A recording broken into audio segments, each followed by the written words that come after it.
में बीजेपी है और कांग्रेस गारंटी दे रही है, तो किस रूप में देखा जाए इस गारंटी को? क्या आपकी स्कीम्स को लेकर के यहाँ लोगों में भरोसा बैठाने के लिए? देखिए, हमारी स्कीम अच्छी है, नवाचार भी है, नई नई स्कीम्स आई है, तो उसको भी इन्होंने मैनिफेस्टो में लिखा है। मुझे बहुत खुशी है कि हमारी स्कीम इम्प्लीमेंट भी हो रही है।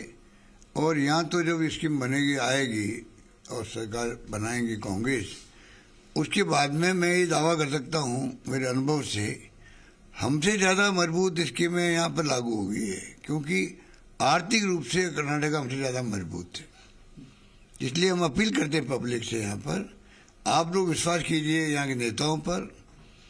हमारे जितने कैंपेनर आ रहे हैं कैंपेन करने के लिए, वो जो बातें कह रहे हैं उस पर विश्वास कीजिए। आने वाला वक्त आपके लिए गुड गवर्नेंस का होगा। अभी बैड गवर्नेंस है, करप्शन की हद टूट चुकी है। यहाँ पर हर आदमी जवान पे ये 40% करप्शन हो रहा है। तो ये मैं समझता हूँ कि ये मौका है जनता के लिए, और ये चुनाव खाली कर्नाटक के लिए नहीं है, ये चुनाव एक मैसेज देगा पूरे कंट्री को, सबक सिखाएगा। अगर मान लीजिए बीजेपी को, तो जो गलतियां कर रहे हैं वो लोग, हो सकता है उनको सुधार करने की कोशिश करे, उसका लाभ भी पब्लिक को मिले। आप कह रहे हैं कि बीजेपी के बातों से लोगों का भरोसा उठ चुका है, जुमले कहते हैं वो, लेकिन आपने अपने तीनों कार्यकाल में, चाहे अकाल राहत की बात हो पहले कार्यकाल में, दूसरे कार्यकाल में मुफ्त दवा, मुफ्त योजना, यहाँ तक कि पशुओं के लिए भी जो वोट नहीं देते, और तीसरे कार्यकाल में चिरंजीवी जैसी, राइट टू हेल्थ जैसी, लेकिन 2 बार आप रिपीट नहीं कर पाए। तो तीसरी बार के टर्म में आपको रिपीट करने के लिए क्या फॉर्मूला के ऊपर काम करना? देखिए, वो जो चुनाव थे उसमें आप सबको मालूम है कि रिपीट क्यों नहीं कर पाए, और वो तो लंबी कहानी हो जाएगी। पर जो धर्म के नाम पे राजनीति शुरू हुई और जिसमें वो सफल हुए, वो कार्यकाल वही था जो आप कह रहे हो 13 कार्यकाल था। अब इस बार जो है लोग समझ गए हैं, उनको भी, कि धर्म की जगह धर्म है, जाति की जगह जाति, परंतु गुड गवर्नेंस भी कोई चीज़ है। भयंकर महंगाई का दौर है देश के अंदर। राहुल गांधी की यात्रा में मुद्दे ही तो थे, महंगाई का, बेरोजगारी का, नॉन वायलेंस का, और अमीर गरीब के बीच में खाई नहीं बढ़नी चाहिए। तो वही मुद्दे हमारे बजट में मैंने पेश किए हैं, और बजट मैंने 5 बजट दिए हैं, कोई टैक्स नहीं लगाया, एक से बढ़कर एक हमने स्कीमें लाए, और सबसे बड़ी बात 90% ज़्यादा वो इम्प्लीमेंट हुए हर बजट की स्कीमों को। उसका असर इस बार देखने को मिल रहा है जनता में।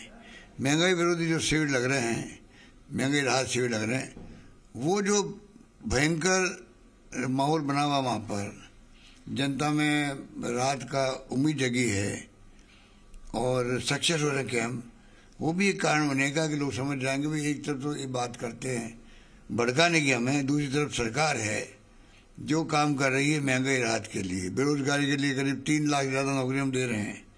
मेरे ख्याल से कोई राज्य में नहीं होगा इतनी लाखों नौकरी दे रहे हैं हम लोग बच्चों को। तो हमारा हर काम जो है वो गुड गवर्नेंस की दिशा के अंदर, उसका फर्क पड़ेगा। आप भी बात कर रहे हैं, राहुल गांधी भी बात कर रहे हैं, कास्ट बेस्ड सेंसस की बात कर रहे हैं, जो जिसकी जाति की जो जनसंख्या है उसके उस आधार पर आरक्षण मिले।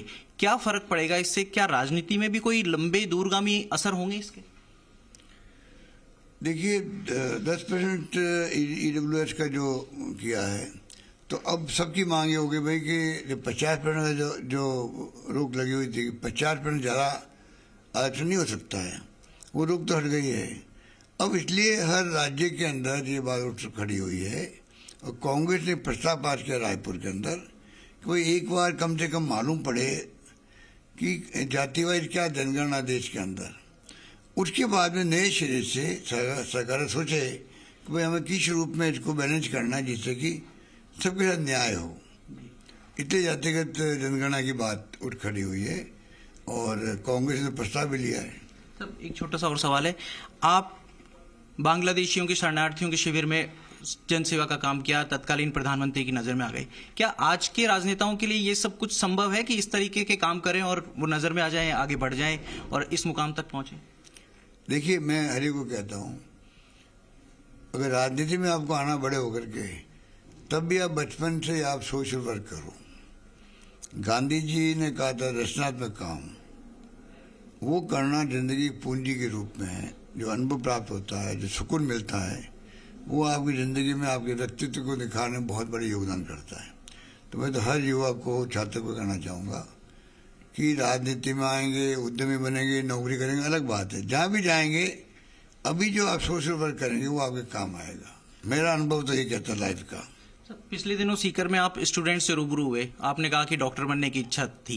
डॉक्टर 24/7 काम करता है, लेकिन आप डॉक्टर नहीं बने, राजनीति में आ गए। अभी भी आप 24/7 काम करते हैं और हमने तो सुना है कि कईयों का इलाज आप अभी भी करते हैं बिना डॉक्टर होते हुए भी। नहीं, ऐसा नहीं। मेरे को शौक है, कोई बीमार अगर इतना करता है मेरे सेम हाउस के अंदर, तो मेरा स्टाफ जानता है कि मेरी रुचि है हर व्यक्ति का इलाज ढंग से हो, डॉक्टर को फ़ोन करना है, इलाज करवाना। ये मैंने बचपन से सीखा है। बचपन में जाता था अस्पताल के अंदर, मरीज के आते थे गाँव से, उनके साथ में अटेंडेंट नहीं होते थे और कई दिनों तक वो भर्ती रहते थे। तो पोस्ट कार्ड हाथ दे जाते थे हम लोग, उनके लेटर लिख दिए उसके ब्याह पर, तो वो मरीज भी खुश होता और परिवार वाले खुश होते। तो मेरी रुचि रही है मेडिकल साइड के अंदर, तो इसलिए मैं उसको बढ़ाता हूँ आगे। नहीं सर, राजनीतिक में भी आप कई नेताओं का इलाज करते हैं, ऐसा कहा जाता है। नहीं, मैं तो सबको जो मेरा अनुभव है वो मैं शेयर करता हूँ। उसको लोग बुरा मान देता, अलग बात है।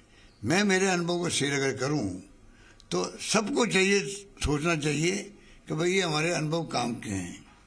अगर आपको अच्छा नहीं लगे तो आप उसको अनुभव को छोड़ दीजिए। तब आप जनता से कहते हैं कि भाई आप ये देखिए कि कौन सी सरकार आपको स्कीम्स दे रही है। आप ये कहते हैं कि कहीं सरकार बदलने के बाद में दूसरी सरकारें स्कीम्स बंद कर देंगी। तो ये लोगों को स्कीम्स की उपयोगिता एहसास कराने का तरीका है या लोगों के मन में ये बैठाने का कि कांग्रेस की सरकार ही लोगों को फायदा दे सकती है? देखिए, अनुभव क्या कहता है राजस्थान के अंदर। पहले हमने रिफाइनरी शुरू करी थी, 5 साल तक एनडीए गवर्नमेंट ने और वसुंधरा गवर्नमेंट ने, दोनों ने मिलकर उसको रोक दिया। 5 साल तक कीमत 40,000 करोड़ की कीमत थी रिफाइनरी की, आज वो 72,000 करोड़ की हो गई है। नुकसान किसका हुआ? सरकार बदलने पे अगर आप काम को रोका आपने, हमने रोक नहीं रखा है। ERCP को योजना उनकी है और हम उसको आगे बढ़ा रहे हैं। तो ये कहने का मतलब मेरा ये है कि सरकार बदलने से नुकसान बहुत ज़्यादा होता है। कई स्कीम ऐसी थी उस वक्त में जो रोक दी गई सरकार बदलने के बाद में, हमें वापस चालू करना पड़ा उसको। तो मुख्यमंत्री अशोक गहलोत कह रहे हैं कि सरकार रिपीट करने के लिए वो लगातार काम करेंगे, लेकिन इससे ज़्यादा अहमियत उनके लिए है लोगों तक रिलीफ पहुंचाने की, और इस काम में वो लगातार जुटे हुए हैं। कैमरा पर्सन तारक के साथ शशि मोहन, जी मीडिया, बेंगलुरु।